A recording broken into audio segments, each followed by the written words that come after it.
নমস্কার, সবাই কেমন আছেন? মৌসুমী রান্নাঘরে সবাইকে স্বাগতম। আজকে মঙ্গলবার, আজকে দুপুরের থালি সবার সাথে শেয়ার করলাম।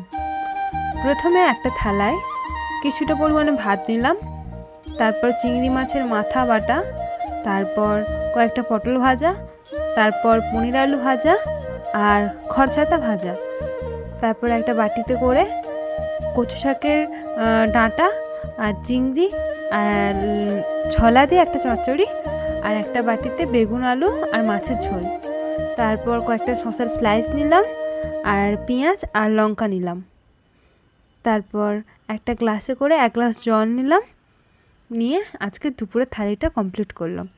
যদি ভিডিওটা ভালো লেগে থাকে তাহলে সাবস্ক্রাইব করবেন এবং পাশে থাকবেন।